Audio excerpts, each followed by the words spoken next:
So before we start writing our first program in Java, आपको क्या करना है? आपको Java इंस्टॉल करनी है। तो फीचर्स हमने डिस्कस किए थे पिछली क्लास में, और now the next thing is you have to install Java and you have to make your very first program in Java। ठीक है, तो Java इंस्टॉल करने के लिए आप डायरेक्टली JDK भी डाउनलोड कर सकते हो, या आप नेटबीन्स डाउनलोड करोगे तो उसके साथ JDK अपने आप डाउनलोड हो जाता है। तो अगर मैं यहाँ से JDK डाउनलोड करती हूँ तो मैं ओरेकल की साइट से जाके JDK डाउनलोड कर सकती हूँ। That is Java development kit. ठीक है, सो जावा डेवलपमेंट किट जो है, इसके अंदर आपका जावा का कंपाइलर और जावा का इंटरप्रेटर होता है। जब हम ट्रेडिशनल तरीके से जावा के प्रोग्राम्स बनाते थे तो हम प्रोग्राम को सेव करते थे नोटपैड में। नोटपैड में आपका प्रोग्राम सेव होता है as a dot Java file. तो आपने जो भी जावा का प्रोग्राम लिखा, I use to create it in any text editor basically, and सबसे सिंपल टेक्स्ट एडिटर होता है नोटपैड। तो इसमें आप अपने प्रोग्राम को सेव कर सकते हो एज डॉट जावा। फिर जब ये कंपाइल होता है तो बनता था एक प्रोग्राम जिसकी एक्सटेंशन होती थी डॉट क्लास। जैसे कि मेरा प्रोग्राम है f1 डॉट जावा, तो उसका f1 डॉट क्लास बनेगा जो कि आपका बाइट कोड होगा। f1 डॉट जावा आपका क्या था? Source code. फिर जाके वो इंटरप्रेट होता था तो आपकी एग्जीक्यूटेबल फाइल बनती थी जो कि शायद ऑब्जेक्ट होगी, and that is your object code, जो कि मशीन कोड होता है और वो उसी मशीन पर एग्जीक्यूट होता है जहां पर कन्वर्ट हो रहा है। That's why Java is your highly portable language. तो इनके लिए हम कमांड्स लिखते थे। डॉस प्रॉम्प्ट पे आप लिख सकते थे जावा सी स्पेस f1 डॉट जावा। सो जावा सी f1 डॉट जावा से आपकी ये फाइल क्रिएट हो जाती थी, और फिर जावा आपके इंटरप्रेटर का नाम है। आप लिखते हो जावा f1 और उससे आपका प्रोग्राम एग्जीक्यूट होके आपको रिजल्ट दिखा देता था। ये कमांड्स हम कहाँ लिखते थे? कमांड प्रॉम्प्ट पे, मतलब डॉस में। सो जो आपका डिस्क ऑपरेटिंग सिस्टम का कमांड प्रॉम्प्ट होता है, वहां पर ये कमांड्स लिखी जाती है। आजकल हम इस तरीके से नहीं करते हैं। अगर आप VS कोड में भी कर रहे हो तो उसमें भी आपको टर्मिनल नाम की ऑप्शन आती है, आपने देखा होगा। मैकबुक में भी हम कमांड प्रॉम्प्ट को टर्मिनल कहते हैं। तो वहां पे भी आप कमांड्स ऐसे लिख के कंपाइल कर सकते हो और इंटरप्रेट कर सकते हो। बट आप VS कोड यूज करो या नेटबीन्स यूज करो या इक्लिप्स यूज करो, उन सब में ऑलरेडी हमारे पास कमांड्स आती हैं जिसके थ्रू हम कंपाइल एंड एग्जीक्यूट कर सकते हैं। आपको ऐसे अलग से लिखने की जरूरत नहीं है, पर आपको पता होना चाहिए कि ये कमांड्स होती हैं कंपाइल करने के लिए और रन करने के लिए। This is the method how we do it, right? So depend करता है कि आपके कॉलेज में, आपकी यूनिवर्सिटी में आपको कौन सा सॉफ्टवेयर है जिसके थ्रू करवा रहे हैं। ठीक है, नेटबीन्स काफी हाफ हेवी सॉफ्टवेयर है। सो नेटबीन्स अगर हम डाउनलोड करते हैं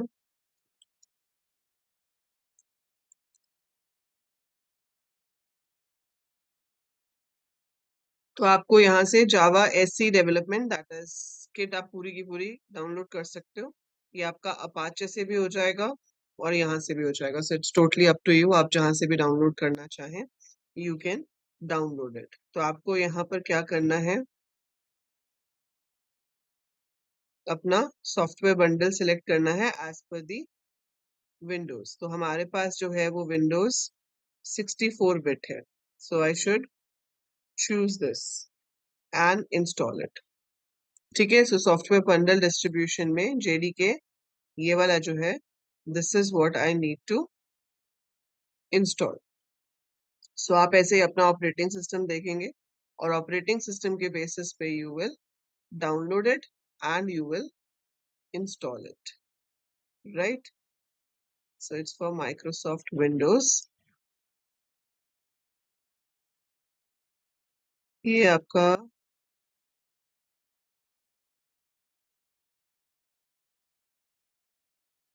ये आपका मैं डाउनलोड कर रही हूँ अभी Apache NetBeans from Apache NetBeans website. So ये आपने विंडोज वाले के लिए इस पे क्लिक कर दिया। पहले ये डाउनलोड होगा, फिर आपको इसको इंस्टॉल करना पड़ेगा, और जो इंस्टॉलेशन है उसका हमारा वही नेक्स्ट नेक्स्ट नेक्स्ट करते जाओगे आप, ताकि एक एक स्टेप वो चलता रहे और इंस्टॉल करता रहे। ठीक है, so you have to download it first and then you need to install का। उसके बाद हम अपना जावा का प्रॉपर प्रोग्राम जो है वो लिख पाएंगे। एज आई टोल्ड यू कि जावा जो है वो क्या है? Pure object oriented programming language. तो बिना क्लासेस के तो इसमें काम होगा ही नहीं।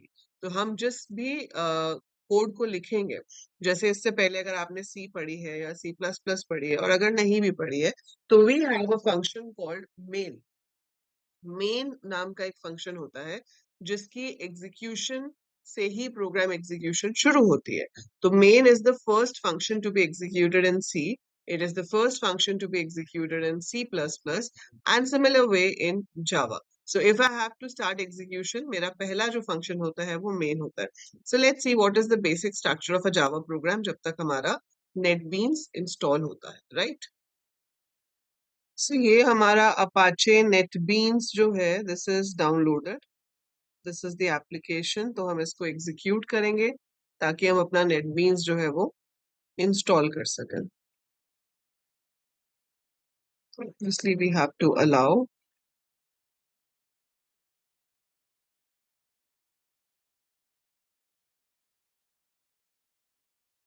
अच्छा, हमें जेडीके पहले से इंस्टॉल करना पड़ेगा, ठीक है।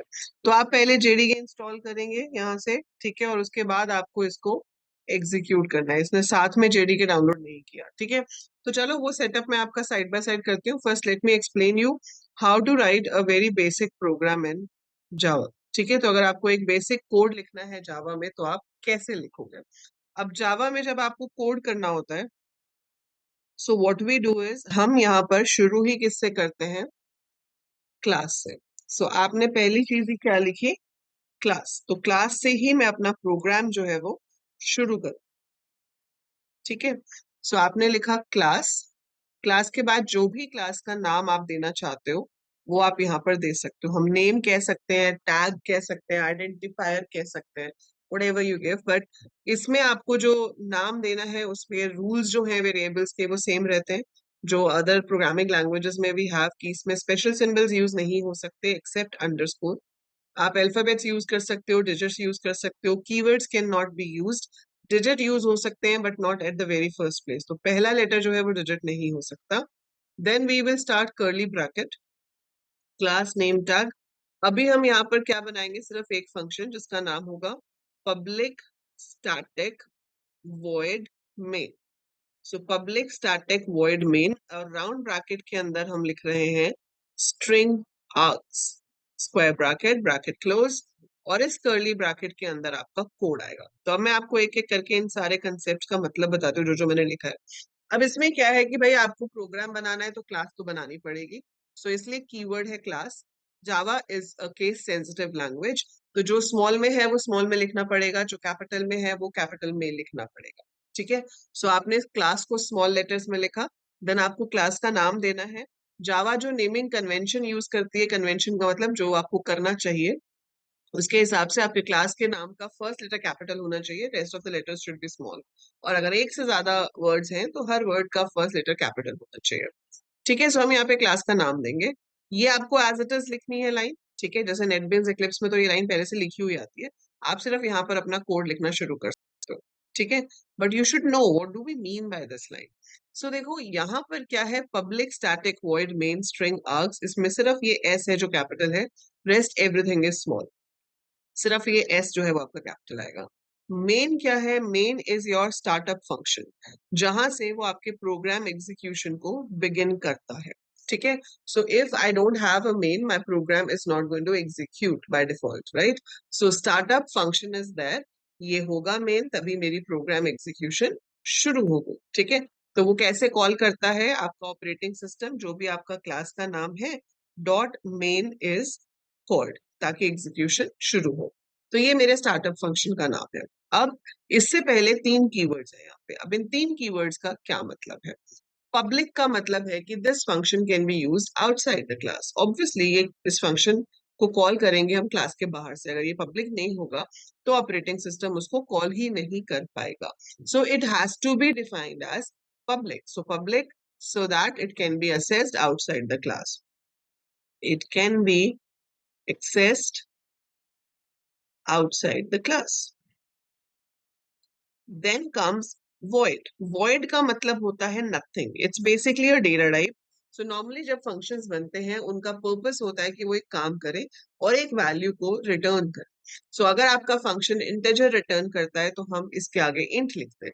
अगर मेरा फंक्शन स्ट्रिंग रिटर्न करता तो मैं स्ट्रिंग लिखती, फ्लोट रिटर्न करता तो मैं फ्लोट लिखती, बट यहाँ पर main is suppose to not return anything. So main यहाँ पे कुछ भी रिटर्न नहीं करेगा, we don't have to return anything है। सिंस आपको कुछ भी रिटर्न नहीं करना है, इसलिए इसका रिटर्न टाइप जो है वो आप लिखोगे void. So void is the return type over here. अब स्टैटिक कीवर्ड अगर आपने पहले सी प्लस प्लस पढ़ा हुआ है तो आपको थोड़ा समझ आ सकता है, अदरवाइज लेटर हमें ज्यादा अच्छे से समझ आएगा। अभी आप सिर्फ इसका ब्रीफ मतलब समझ लो कि जब हम ऑब्जेक्ट ओरिएंटेड प्रोग्रामिंग करते हैं तो जब भी एक क्लास क्रिएट होती है उसके अंदर के फंक्शंस कॉल करने के लिए उसका ऑब्जेक्ट बनाना पड़ता है। ठीक है, जैसे ये क्लास आपने बनाई, इसका ऑब्जेक्ट बनेगा तो जाकर हम उसके अंदर के फंक्शन को कॉल कर पाएंगे। ठीक है, so we make a class, then we make an object inside it, और उस ऑब्जेक्ट के थ्रू आप फंक्शन को कॉल करते हो। बट स्टैटिक फंक्शंस ऐसे फंक्शंस हैं जो डायरेक्ट क्लास के नाम के साथ कॉल हो सकते हैं, उन्हें ऑब्जेक्ट की जरूरत नहीं है। So these are those special functions which can be called directly using name of the class without requiring any object. ठीक है, इसको आप डिटेल में बाद में समझ पाओगे, बट अभी के लिए क्या समझना है कि those functions which can be called directly using name of the class. So those functions which can be called using class, they don't depend on the object. तो ऑब्जेक्ट बनाने की जरूरत नहीं है, क्योंकि ये मेन तो तभी कॉल होता है जब इसका कोई ऑब्जेक्ट बना भी नहीं होगा, सीधा क्लास के नाम के साथ कॉल हो जाएगा, इसलिए इसको हमें स्टैटिक देना पड़ता है। सो पब्लिक स्टैटिक वॉइड मेन। अब ये स्ट्रिंग आर्ग्स क्या है, जैसे मैंने आपको बताया कि जावा का प्रोग्राम हम कमांड लाइन से एग्जीक्यूट कर सकते हैं। सो अगर आप कमांड लाइन से एग्जीक्यूट करते हुए कुछ वैल्यूज पास करते हो उसको, तो वो इस एरे में रिसीव होती है। एरे किस टाइप का है, स्ट्रिंग टाइप का। String is a data type in Java that means collection of characters, तो इसमें कुछ भी आ सकता है। एस कैपिटल लिखेंगे आप स्ट्रिंग का। आर्ग्स की जगह पे कुछ और नाम देना चाहो तो दे सकते हो। वैसे ये जो आर्ग्स है इट रिप्रेजेंट्स आर्ग्यूमेंट्स, मतलब आप क्या वैल्यूज रिसीव कर रहे हो, और ये स्क्वायर ब्रैकेट रिप्रेजेंट करती है एरे। एरे का मतलब है collection of values, so we can have more than one values in this in the form of an array. ठीक है, तो स्ट्रिंग जो है that is a collection of characters, and args जो है it is a collection of strings which might have something, might not have anything. अगर कुछ पास नहीं हो रहा है तो ये खाली होगा एरे, और अगर पास हो रहा है तो वो वैल्यूज इस एरे में आ जाएंगे, जिनको अगर हम चाहें तो कोड में यूज कर सकते हैं। धीरे धीरे आपको ये सारी चीजें यूज करनी आएंगी, बट ये ऐसी चीज है जो हर प्रोग्राम में लिखी ही होगी। ठीक है, ये तो लिखी ही होगी, इसके बिना तो कोड बनता ही नहीं है। सो हम हर प्रोग्रामिंग लैंग्वेज में एक पहला प्रोग्राम करते हैं जिसे कहते हैं हेलो वर्ल्ड प्रोग्राम, है ना। सो अब हेलो वर्ल्ड अगर आपको पाइथन में प्रिंट कराना है तो आप सीधे लिख देते हो प्रिंट हेलो वर्ल्ड, काम खत्म। लेकिन जावा में ऐसा नहीं है। सो अगर मैं कंपेयर करूं सी, सी प्लस प्लस, पाइथन, जावा, तो सबसे लंबा कोड जो है वो आपका जावा का ही होगा जिसमें आप ये कर पाओगे। तो मैंने यहाँ पर क्लास बनाई, नाम दे दिया first.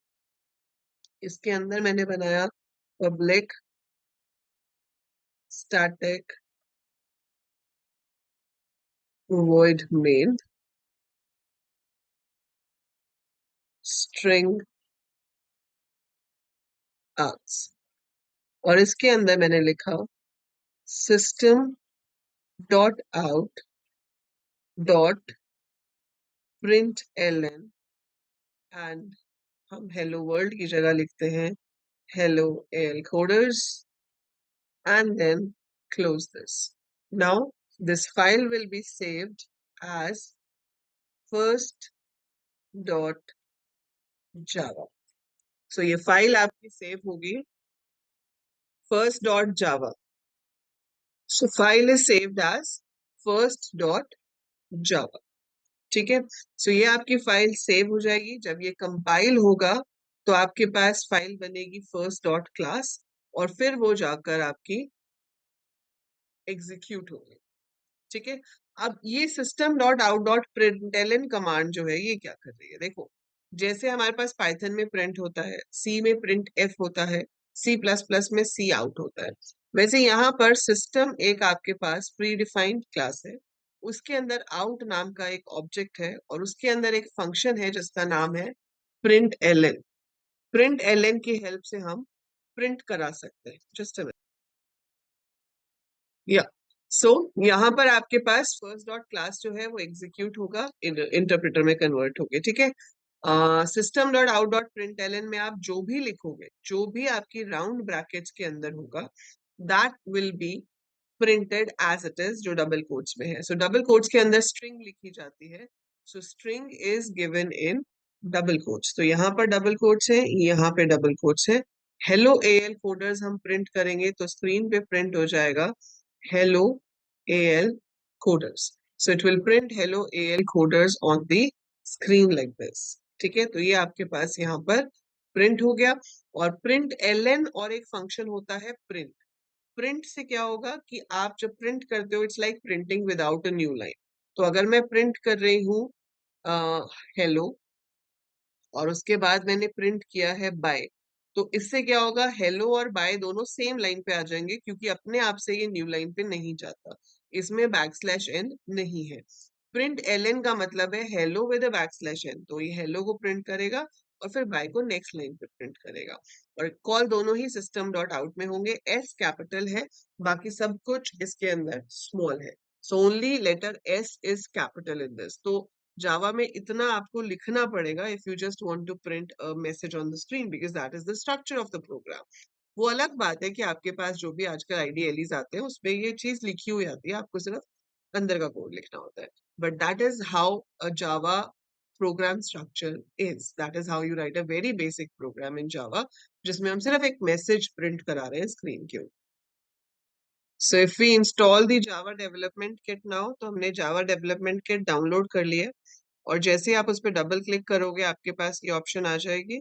So we just have to click on next next next. आपके पास स्पेस होना चाहिए जो भी फोल्डर यहाँ पे सिलेक्ट हो रहा है, सो हम उसके अकॉर्डिंगली अपना नेक्स्ट नेक्स्ट करते जाएंगे, and it should keep installing our Java development kit. So ये आपका जावा डेवलपमेंट किट जो है वो इंस्टॉल हो जाएगा। It's successfully installed. Click next steps to access tutorials और, ठीक है, इसको हम क्लोज कर देते हैं। अब इसके बाद हमें अपना नेटबीन्स करना है। तो नेटबीन्स जो हमने डाउनलोड किया था, हम उसको इंस्टॉल कर सकते हैं। अगर आप ये इंस्टॉल नहीं भी करना चाहो तो आप डायरेक्ट विजुअल स्टूडियो कोड या फिर कमांड प्रॉम्प्ट पे जाकर भी अपने प्रोग्राम्स को एग्जीक्यूट कर सकते हो। ठीक है, so it's totally up to you which way you want to use it. So यहाँ से मैंने नेक्स्ट पे क्लिक किया। I accept, I don't have an option. So I accept the license agreement. NetBeans JDK 22, ठीक है जी। यहाँ से next करते हैं। चेक फॉर अपडेट्स नहीं, मुझे नहीं करने, और मैं यहाँ से इंस्टॉल पे क्लिक कर देती हूँ। ठीक है, सो यहाँ से आपका जो नेटबीन्स है वो इंस्टॉल हो जाएगा, और उसके बाद हम नेटबीन्स में अपने जावा के प्रोग्राम्स जो है वो क्रिएट कर पाएंगे। ठीक है, तो आप डिपेंड करता है आपको जो भी आईडीई की फुल फॉर्म क्या होती है, इंटीग्रेटेड डेवलपमेंट एनवायरनमेंट। सो इंटीग्रेटेड डेवलपमेंट एनवायरनमेंट आप कोई सा भी यूज कर सकते हो, इट डिपेंड्स अपॉन यू। आपको जो भी कंफर्टेबल लगता है, आपको वीएस कोड कंफर्टेबल लगता है, NetBeans, Eclipse, BlueJ, IntelliJ, so whatever you feel like आप उसके अंदर अपनी कोडिंग कर सकते हो। कोड में कोई चेंज नहीं आएगा, कोड वैसा ही रहेगा जैसा आपका जावा का कोड होता है। ठीक है, so there won't be any change in that. So वो हम वैसे ही करेंगे। सो अभी तो हमने बिल्कुल बेसिक जावा प्रोग्राम का स्ट्रक्चर देखा है, और अब हम इसमें देखेंगे कि किस तरह से हम वेरिएबल्स ले सकते हैं, कैसे वेरिएबल्स में आप वैल्यू स्टोर कर सकते हो, उसके ऊपर कैलकुलेशंस कर सकते हो। Java is said to be a strongly typed language. Strongly typed language का मतलब क्या होता है? स्ट्रांगली टाइप मतलब कि ये डेटा टाइप्स के बारे में बहुत स्पेसिफिक है। जैसे पाइथन थी आपके पास, उसमें कोई फर्क ही नहीं पड़ता, हम किसी भी डेटा टाइप का वैल्यू किसी भी वेरिएबल में पुट कर देते हैं। यहाँ पे ऐसे नहीं होता, this is very specific about data types. अगर आपने इंटेजर डिक्लेयर किया है तो उसमें इंटेजर ही जाएगा। इवन अगर आपने एक फ्लोट और डबल वैल्यू ली है, फ्लोट जो है वो छोटे वैल्यू स्टोर करता है, डबल जो है वो बड़ी पॉइंट्स में वैल्यू स्टोर करता है। वो आपको इतना भी अलाउ नहीं करेगा कि आप एक डबल वैल्यू को फ्लोट वेरिएबल में डाल दो, because there could be possible loss of data. आप एक लॉन्ग वेरिएबल को इंटीजर में नहीं डाल सकते। सो मतलब बड़े डेटा टाइप को छोटे में असाइन हम नहीं कर सकते because of loss of data. So Java is strongly type language, ये डेटा टाइप्स की बहुत ही स्पेसिफिक है। वो डेटा टाइप्स आपको सारे बताऊंगी जावा में कौन कौन से होते हैं और क्या ऑपरेशंस उन डेटा टाइप्स पे पॉसिबल हैं और कौन से पॉसिबल नहीं है। ठीक है, तो उससे पहले हम एक बार नेटबीन्स खोल के देख लेते हैं।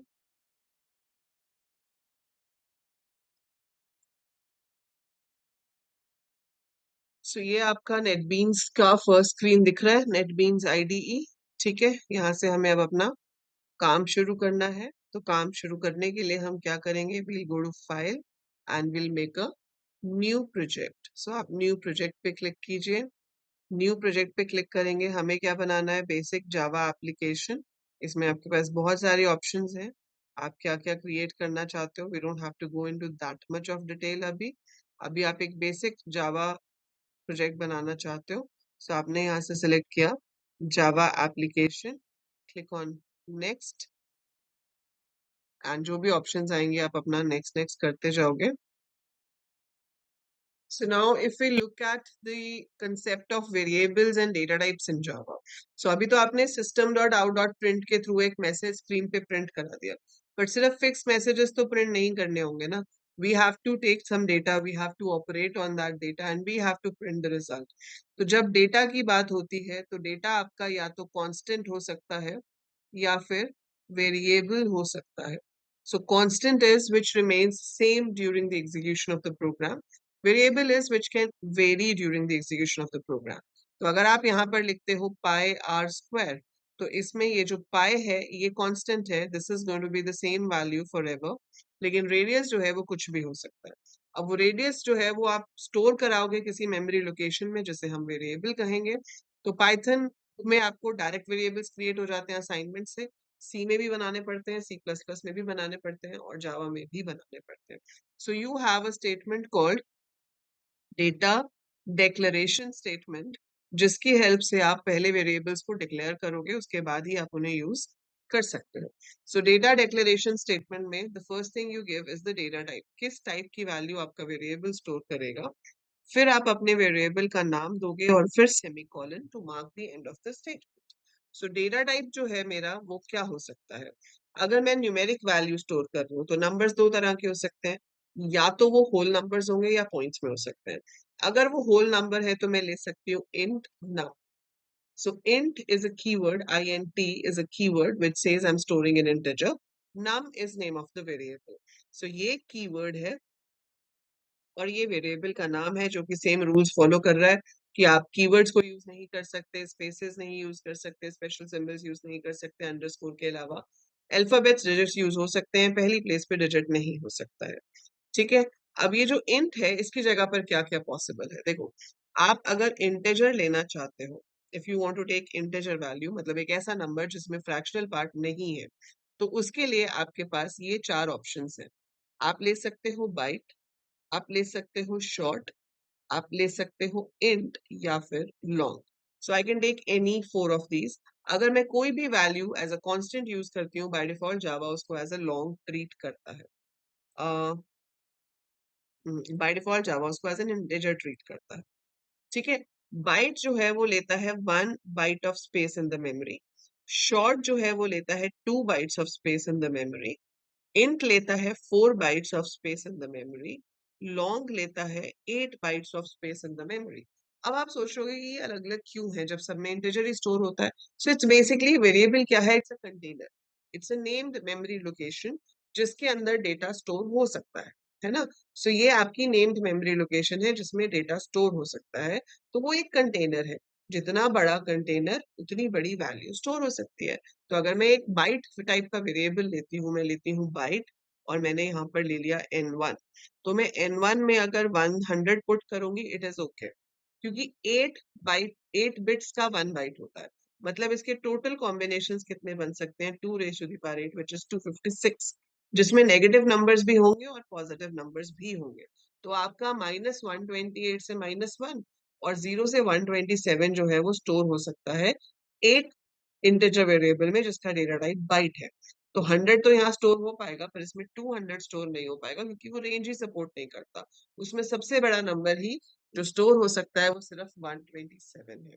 ऐसे ही शॉर्ट जो है वो 2 बाइट्स का है, तो ये सपोर्ट करता है -32768 से लेकर 32767 तक। क्यों? Because that is 2 raised to the power 15। 16 bits use हो रही है, एक बिट तो बताएगी कि नंबर पॉजिटिव है या नेगेटिव है, बाकी 15 बिट्स जो है वो बताएंगी नंबर कहाँ तक हो सकता है। ये और बड़ा हो जाएगा, ये हो जाएगा 2 raised to the power 63। ये और बड़ा हो जाएगा, है ना, 8 बाइट्स हो गए। 8 नहीं, ये 63 नहीं हुआ, ये 31 हुआ, ये 63 हो गया। So it is very huge number. तो आपको जितने बड़े नंबर चाहिए उसके अकॉर्डिंगली आप इन चारों कीवर्ड्स में से चूज कर सकते हो कि आपको क्या लेना है, बाइट लेना है, शॉर्ट लेना है, इंट लेना है या लॉन्ग लेना है। जावा बाय डिफॉल्ट इंटीजर लेता है। ऐसे ही अगर आपको पता है कि आपके फ्लोटिंग पॉइंट नंबर्स हैं, सो फ्लोटिंग पॉइंट नंबर्स के लिए दो कीवर्ड ऑप्शंस हैं, फ्लोट एंड डबल। फ्लोट लेता है 4 बाइट्स ऑफ स्पेस, डबल लेता है 8 बाइट्स ऑफ स्पेस। तो 4 bytes and 8 bytes of space is taken in both of them. तो फ्लो 4 बाइट्स जो है ये डेसिमल के बाद अप टू 6 डिजिट स्टोर करता है, ये डेसिमल के बाद अप टू 12 डिजिट स्टोर करता है। By default Java treats everything in points as a double value. कोई भी चीज आपने पॉइंट में लिखी है तो जावा उसको एज अ डबल ट्रीट करेगा। उसके अलावा आपके पास बूलियन वैल्यूज होती है विच कुड बी ट्रू और false. So true false are your boolean values. और फिर आ जाते हैं स्ट्रिंग। सिंगल कैरेक्टर लेना हो तो कैर कीवर्ड है, एक से ज्यादा कैरेक्टर्स लेने हो तो स्ट्रिंग का एस कैपिटल है। ये कीवर्ड नहीं है, ये प्री डिफाइंड डेटा टाइप है, but char is a keyword. One character occupies 2 bytes of data in Java. क्योंकि ये एस्काई में स्टोर नहीं होता, ये स्टोर होता है यूनिकोड में।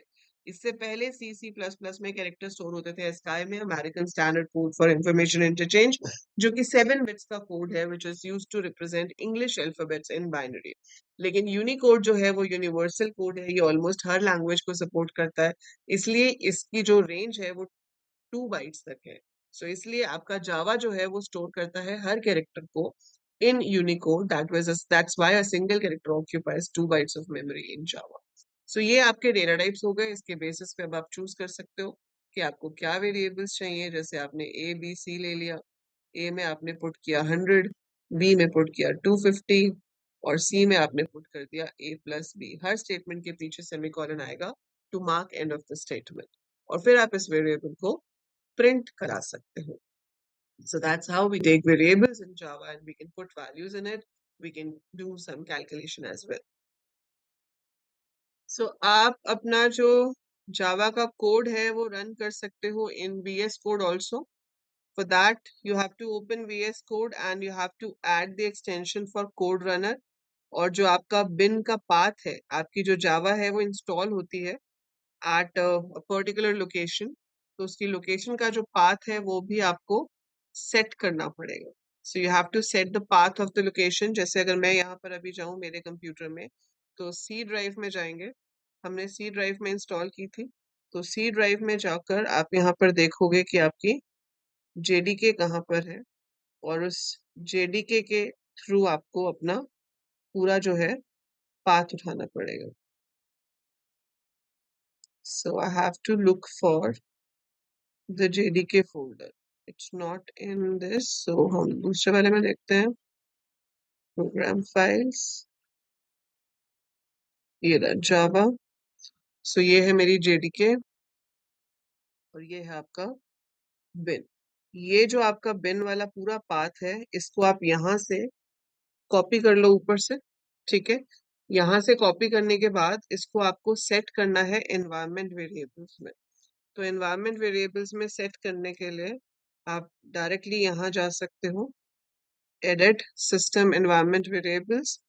इसके अंदर हम जाएंगे यहाँ एनवायरमेंट वेरिएबल्स के ऊपर, और यहाँ पर आपको न्यू पाथ ऐड करना है। तो ये जो पाथ है मेरा, इसको मैं एडिट करूंगी और इसके अंदर और भी दूसरे सॉफ्टवेयर के पाथ्स हैं। इसी के साथ साथ आपको यहाँ पर एक और पाथ ऐड करना है जो कि आपका बिन का हो जाएगा, ठीक है। So I will add this and apply this. So ये बिन का पाथ आपका सिस्टम में ऐड होना चाहिए ताकि वो आपके सिस्टम में कहीं पे भी असेसेबल हो। अदरवाइज वो सिर्फ इसी फोल्डर के अंदर असेसेबल होता है, आप कहीं और उसको एक्सेस नहीं कर सकते। तो एनवायरमेंट वेरिएबल्स में सेट करने से हम उसको कहीं पे भी एक्सेस कर सकते हैं, तो वो फायदा हो जाता है। तो this is how you have to set the environment variable. So here we have written the code of our first program. So हमने यहाँ पे बनाई क्लास F1 और इसके अंदर लिखा public static void main string args, जो मैंने आपको लिख के दिखाया था, एंड यहाँ पर हेलो AL कोडर्स। और जब हम इसको रन कर रहे हैं तो जो भी मैसेज हमने लिखा है वो यहाँ स्क्रीन पर आपको शो करके दे रहा है। So this is how it's coming on the screen over. आपको यहाँ पर एक और लाइन लिखनी है तो आप इसी लाइन को चाहो तो कॉपी पेस्ट भी कर सकते हो या दोबारा से टाइप भी कर सकते हो, दैट्स अप टू यू। और यहाँ पर हम क्या करेंगे, इंस्टेड ऑफ हेलो कोडर्स मैंने यहाँ लिख दिया थैंक्स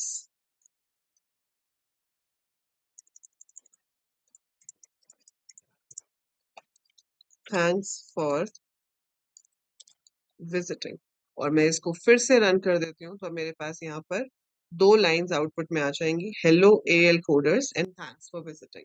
वो बाय डिफॉल्ट नेक्स्ट लाइन पे आ रहा है अपने आप, क्योंकि प्रिंट LN है। प्रिंट LN का मतलब ही यही होता है कि आपको नेक्स्ट लाइन पे जाना है। ठीक है, मैंने यहाँ पर वेरिएबल्स ले लिए and you want to put some values in the variables तो आप वो भी कर सकते हो। Every statement is having a semicolon at the end to mark the end of the statement। और इसमें जब हम प्रिंट कराएंगे तो वेरिएबल को प्रिंट करते टाइम उसको डबल कोट्स में नहीं लिखा जाता। तो अगर आप C की वैल्यू प्रिंट कराना चाहते हो तो आप C को डबल कोट्स में नहीं लिखोगे। सो जब डबल कोट्स में वो चीज आती है जो आपकी सेम होती है, which is same, that does not change. पर अगर वेरिएबल है तो it has to be without the double quotes. जैसे यहाँ पर 400 आ गया, आप यहाँ पे प्रिंट करना चाहते थे सम ऑफ 100 एंड 300 इज 400। सो वो यहाँ कंकैटिनेशन से होता है। आप लिखोगे सम ऑफ डबल कोट्स में, फिर प्लस का साइन दोगे, फिर A लिखोगे, फिर प्लस का साइन दोगे, फिर लिखोगे एंड, फिर आपको चाहिए B की वैल्यू कंकैटिनेट हो जाए, फिर इज और फिर प्लस का साइन देके C। So sum of A and B is C। आपने एक एक स्पेस जो कोट्स के अंदर दिया है वो उस स्पेस को भी कंसिडर करेगा एंड अकॉर्डिंगली आपका जो मैसेज है वो यहाँ पर प्रिंट होगा। So that is how we are getting the result. So इस तरीके से हम जावा का बिल्कुल बेसिक प्रोग्राम लिख सकते हैं और एग्जीक्यूट कर सकते हैं। अब आप चाहे उसे विजुअल स्टूडियो में करो, मतलब VS कोड में करो, चाहे आप उसे नेटबीन्स में करो, चाहे इक्लिप्स में करो, wherever you want, the code remains same। तो आज हमने सीखा ये कि अगर आपको नेटबीन्स डाउनलोड करना है तो कैसे करोगे, JDK तो डाउनलोड करना ही करना है, उसके ऊपर आप नेटबीन्स भी कर सकते हो, या फिर आप VS कोड पे जाओगे। VS कोड के लिए आपको क्या करना है, एक तो कोड रनर इंस्टॉल करना है, दूसरा आपको उसका जो पाथ है वो वहां से कॉपी करके एनवायरमेंट वेरिएबल में सेट करना है, और उसके बाद आप अपने जावा के प्रोग्राम को यहाँ पर रन करके देख सकते हो। Fine, so that's how we make and execute a very basic program in Java language।